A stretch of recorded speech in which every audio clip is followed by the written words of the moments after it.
Hi friends, ಎಲ್ಲರೂ ಹೇಗಿದ್ರೆ ಎಲ್ಲರೂ ಚೆನ್ನಾಗಿದ್ರೆ ಅಂತ ಭಾವಿಸ್ತಿದ್ದೀನಿ. ಈ ಒಂದು ವಿಡಿಯೋದಲ್ಲಿ ಎಜುಕೇಷನ್ಗೆ ಸಂಬಂಧಿಸಿದಂತ ಲೆಟರ್ ರೈಟಿಂಗ್ ಬಗ್ಗೆ ಸ್ವಲ್ಪ ಜನ ಕೇಳಿದ್ರು, ಅದ ಕಾರಣ ವಿಡಿಯೋ ಮಾಡಬೇಕಾಗಿ ಬಂತು. ನೋಡಿ ಫ್ರೆಂಡ್ಸ್, ಇದು ಪ್ರಿವಿಯಸ್ ಆನ್ಸರ್ ಶೀಟ್ ಆಗಿರ್ತದೆ. ನೋಡಿ ಫ್ರೆಂಡ್ಸ್, ಯಾವ ರೀತಿ 5 ಮಾರ್ಕ್ಸ್ ತೆಗೆದು ಈಸಿ ಮೆಥಡ್ ಅಲ್ಲಿ ಹೇಳ್ಕೊಡ್ತಾ ಇದ್ದೀನಿ.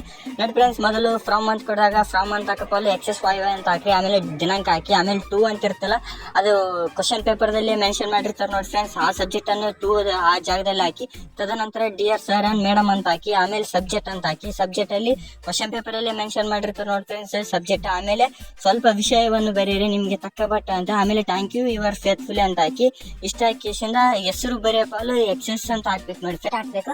ತದನಂತರವಾಗಿ ರೆಸ್ಯೂಮ್ ಯಾವ ತರ ಬರೀಬೇಕಂತ ಕೂಡ ಈ ಒಂದು ವಿಡಿಯೋದಲ್ಲಿ ತೋರಿಸ್ತಾ ಇದ್ದೀನಿ. ನೋಡಿ, ರೆಸ್ಯೂಮ್ ಅಲ್ಲಿ ಮೊದಲು ನೇಮ್ ಅಂತ ಹಾಕಿ ಎಕ್ಸ್, ಆಮೇಲೆ ನೇಮ್, ಆಮೇಲೆ ವಾಯ್ ಫಾದರ್ ನೇಮ್ ಮತ್ತೆ ವಾಯ್ ಅಂತ ಡೇಟ್ ಹಾಕಿ, ತದನಂತರ ಅಡ್ರೆಸ್ ವಾಯ್ ಅಂತಾನೆ ಹಾಕಿ, ತದನಂತರ ನೀವು ಮೇನ್ ಬೇಕಾಗಿರೋದು ನೋಡಿ ಫ್ರೆಂಡ್ಸ್, ಇಲ್ಲಿ ಬಾಕ್ಸ್ ಹಾಕ್ಲೇಬೇಕು. ನೋಡಿ ಫ್ರೆಂಡ್ಸ್, ಬಾಕ್ಸ್ ಹಾಕಿ ಅಲ್ಲಿ ನೇಮು, ಪರ್ಸೆಂಟೇಜು, ಇಯರ್ ಸೇಮ್ ಇದೇ ತರ ಬರೀರಿ, ಓಕೆನಾ?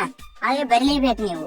SLC PUC ಅಂತ ಹಾಕಿ, ಬೋರ್ಡ್ ಅಂತ ಹಾಕಿ, ಬೋರ್ಡ್ KBSC ಅಂದ್ರೆ ನಮ್ದು ಯಾವ್ದು ರೀತಿ ಇದೆ ಅದು ಬೋರ್ಡ್ ಹೆಸರು ಹಾಕಿ, ನಂತರ ಪರ್ಸೆಂಟೇಜ್ ಹಾಕಿ, ಆಮೇಲೆ ಎಷ್ಟನೇ ವರ್ಷದಾಗ ಪಾಸ್ ಆಗಿರ ಅಂತ ಹಾಕಿ, ಸಬ್ಜೆಕ್ಟ್ ಹಾಕಿ, ತದನಂತರ ಪ್ಲೇಸ್ ಅಂತ ಹಾಕಿ, ಆಮೇಲೆ ಡೇಟ್ ಅಂತ ಹಾಕಿ, ಇವಾಗ ಫೇತ್ಫುಲ್ ಅಂತ ಹಾಕಿ ಎಕ್ಸ್ ಬೈಬಿಡ್ರಿ.